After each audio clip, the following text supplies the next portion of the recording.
Ingin yang bertanya ini Kiai tentang saya pernah dengar dengan adanya namanya apa tuh sholat daim. Demikian Kiai agar kita juga bisa jelas tentang masalah hal ini tentang sholat daim terutama Kiai. Demikian Kiai. Izin. Assalamualaikum warahmatullahi wabarakatuh. Assalamualaikum warahmatullahi wabarakatuh. Terima kasih atas pertanyaan Pak Iwan. Banyak terjadi di masyarakat. Ini ada nggak bisa? Banyak terjadi di masyarakat, faktanya itu begitu gandrungnya istilah sholat daim itu. Sholat daim itu yang sebetulnya orang itu nggak tahu hakikatnya seperti apa. Apakah orang ini ingin menafikan sholat yang telah Allah tetapkan dan Rasulullah ajarkan kepada kita seperti sholat fardu 5 waktu itu, hingga ada istilah lagi yang berbeda, namanya sholat daim. Itu saya cari Pak. Begitu saya tahu tentang istilah itu, sholat daim itu sholat, saya cari itu di kitab fikih yang begitu besar, saya cari itu namanya Humairah al-Qalubi al-Mahalli Fathul Wahab Fathul Mu'in, saya cari nggak ada. Dari mana istilah itu sholat daim itu muncul? Sholat artinya sholat, daim itu bacaan sholat yang terus menerus, seolah-olah yang Nabi ajarkan dari mulai takbir sampai salam itu udah nggak relevan lagi Pak. Ini orang-orang yang pemalas sebetulnya melaksanakan sholat wajib 5 waktu, hingga muncullah yang namanya sholat daim, atau istilah saya zikir sepanjang waktu, itu namanya sholat daim. Apa sebab? Sholat itu juga bermakna doa. Kenapa mereka mencoba untuk mengambil opsi seperti itu? Karena mereka punya alasan yang sangat picik. Yang saya pernah survei kepada orang yang mengamalkan sholat daim itu, mereka beralasan percuma sholat kalau apa yang disolati itu nggak tahu siapa yang disembah. Satu. Kedua, percuma sholat kalau masih berbuat yang mungkar, yang fahsya. Padahal sholat kamu kan tentunya mencegah perbuatan keji dan mungkar. Ketiga alasannya, bahwa sholat seperti yang sekarang yang 5 waktu itu banyak orang yang nggak tahu nilai sholat yang dia kerjakan. Nih kata pengamal sholat daim. Karena saya yang tanya, akhirnya saya beradu argumen. Akhirnya saya adu argumen gini. Sholat yang kamu lakukan ini adalah keluar daripada tuntunan Rasul. Jika seseorang yang punya iman, kemudian dia tidak tunduk patuh kepada ajaran Nabi, apa kata Nabi? La yu'min. Orang itu tidak beriman kepada Allah dan Rasulnya. Berarti apa? Orang itu murtad Pak. Secara fikih orang itu murtad. Apa sebab? Karena dia mengambil opsi dengan cara yang tidak Nabi ajarkan. Sampai-sampai dia berani menganulir cara Nabi sholat dari takbir sampai salam. Meskipun kita berbuat keji mungkar, karena level kita bukan level orang-orang yang soleh, tapi kita mampu mengangkat dua tangan kita sampai salam Allahu Akbar, itu lebih keren saya bilang. Karena kita ditakdir sama Allah, sholat itu sebagai tanda syukur kita kepada Allah bahwa Allah kasih hidup di dunia, dan pengabdian kita tunjukkan dengan apa? Takbir sampai salam. Kedua, saya katakan kepada orang pengamal sholat daim, apakah kamu nggak tahu sholat itu Allah berikan kepada Rasul? Ketika Rasul peristiwa Isra Mi'raj, Nabi diundang di dalam kerajaan Allah, Arsy, Sidratul Muntaha, Nabi diajarkan cara bacaan sholat. Berarti apa? Yang perintah sholat itu Allah. Kita coba lihat Al-Quran, aqimus sholah, dirikanlah sholat. Aplikasi gerakan sholat itu ada di hadis Nabi yang Nabi ajarkan. Sallu kama ra'aitumun usolli, salatlah kalian sebagaimana aku salat. Kalau pantasnya bukan mereka yang mengamalkan salat daim, tapi Nabi lebih pantas. Apa sebab? Karena Rasulullah itu sudah ketemu dengan Allah. Nabi sudah diampunkan dosanya yang lalu maupun akan datang. Ente gimana? Ini yang salah. Hingga mereka itu berani meninggalkan sholat lima waktu dengan sengaja. Andai kata mereka itu tetap mendawamkan sholat daim sampai dia wafat, fahuwa raddun. Mereka itu orang yang murtad, Pak. Itu saya pastikan tuh. Karena apa? Orang ini umat Nabi Muhammad yang tidak tunduk kepada tuntunan dan pedoman Rasulullah, menolak bahkan menciptakan sholat yang Nabi nggak ajarkan. Cuman Nabi ajarkan itu adalah bukan sholat daim, tapi apa? Zikrullah fi daimil ahwal. Zikirlah kamu sebanyak-banyaknya. Lagi diri, lagi duduk, lagi berbaring, lagi tidur. Nabi perintah itu. Bukan sholat daim. Yang ngarang-ngarang itu bukan. Karena Rasul tidak pernah ajarkan, diperintahkan. Sementara Rasulullah diriwayatkan oleh Aisyah, Rasulullah sholat malam itu sampai kakinya bengkak-bengkak. Sampai Aisyah tersinggung. Ya Rasulullah, kenapa engkau tiap malam sholat dari malam, tengah malam sampai pagi? Sampai menjelang waktu fajar subuh.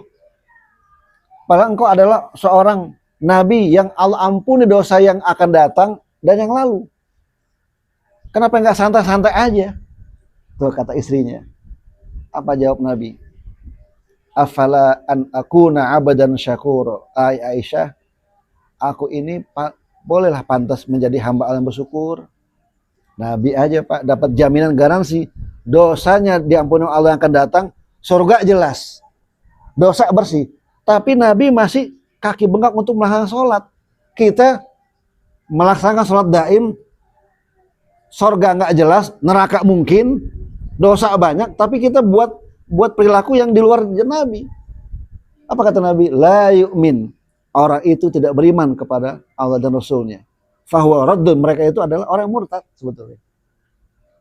Karena memodifikasi bahasa itu, akhirnya orang itu yang mendawamkan sholat daim, dia nggak pernah takbir Allahu Akbar sampai Assalamualaikum, nggak pernah Pak. Kira-kira sesat nggak? Sesat lah. Qad khasira khusranan mubina. Sungguh mereka itu yang melaksanakan, mengamalkan salat daim itu adalah qad khasira khusranan mubina. Sungguh mereka itu rugi serugi-ruginya. Apa sebab? Nabi nggak ngajarin masalahnya. Kalau pengen mengamalkan salat daim, datang dulu ke orang min ahlil ilmi, ulama-ulama. Kalau Anda pengen mengamalkan salat daim, jangan pernah tinggalkan yang Nabi ajarkan, salat 5 waktu. Subuh, zuhur, asar, maghrib, isya. Dan Nabi tuh nggak pernah ninggalin Pak. Qobliyah ba'diyah Nabi nggak pernah tinggalin. Apalagi tahajud. Beliau sudah dapat garansi dari Allah, dosanya diampuni, yang akan datang, surga jelas, surga paling tinggi. Tapi beliau tetap sampai kaki bengkak Pak. Kaki kita bengkak apa ya? Kalau kaki kita bengkak ngapain? Biri-biri. Kaki kita ngapain coba? Malukah, pertanyaannya, malukah kita? Tidak malukah kita kepada Allah? Tidak malukah kita kepada Rasulullah? Kalau pengen kita ibadah tuh mesti dengan ilmu, jangan tanpa ilmu. Kalau kita melaksanakan ibadah, ritual ibadah, jangan akal-akalan. Harus min ilmi, dengan ilmu. Akhirnya apa? Menggampangkan sholat 5 waktu. Menganggap sholat itu percuma. Kalau sudah mengklaim sholat itu percuma, berarti dia berhadapan dengan Allah dan Rasul nanti Pak. Itu saya jamin tuh. Demi Allah saya katakan tuh. Kalau ada orang punya asumsi sholat yang kita lakukan, yang Rasul ajarkan seperti itu, tidak berguna dan tidak manfaat, demi Allah, saya juga akan bersaksi bahwa orang itu nanti akan dimintakan pertanggungjawaban oleh Allah Subhanahu wa taala. Karena apa? Mengada-ada. lubang ketujuh, neraka lubang ketujuh. Apa sebab? Itu istilah orang-orang yang mengikuti tarikat-tarikat. Namanya sholat daim. Kalau dalam fikih, zikrud daim, zikir terus menerus. Allah, Allah, Allah, Allah, Allah terus, atau la ilaha illallah terus aja. Allah berfirman Pak di surat Al-Ahzab, ya ayyuhalladzina amanu dzkurullaha dzikran katsira wasabbihuhu bukratan wa asila. Wahai orang-orang yang beriman, berzikirlah kamu sebanyak-banyaknya dari waktu pagi sampai waktu petang. Itu Allah, legitimasinya itu Allah perintah. Yang namanya orang beriman tidak ada alasan tanpa reserve, nggak ada alasan. Setiap Allah perintah, siap ya Allah, jalan. Nabi perintah, siap ya Rasulullah, jalan.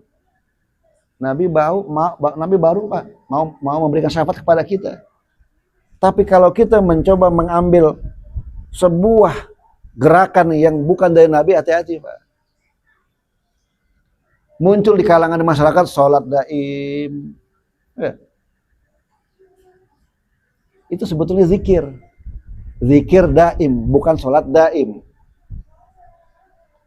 Saya datangi itu beberapa orang yang mengamalkan itu, banyak alasan yang di luar nalar.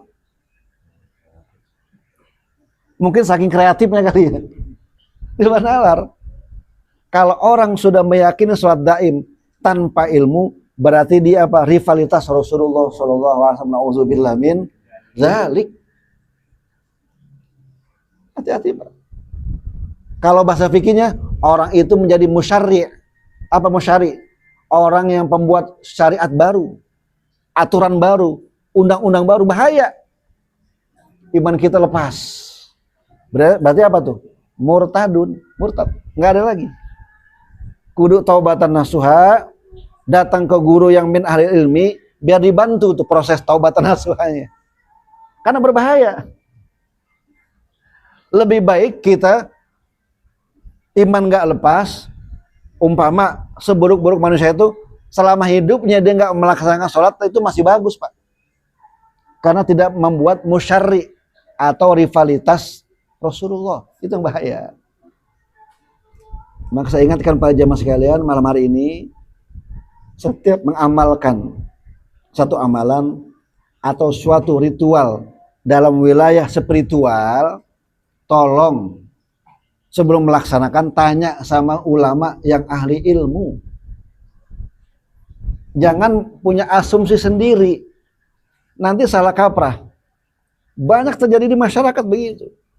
Yang bilang 7 hari itu adat orang-orang Hindu Buddha, 40 begitu macam, Masya Allah.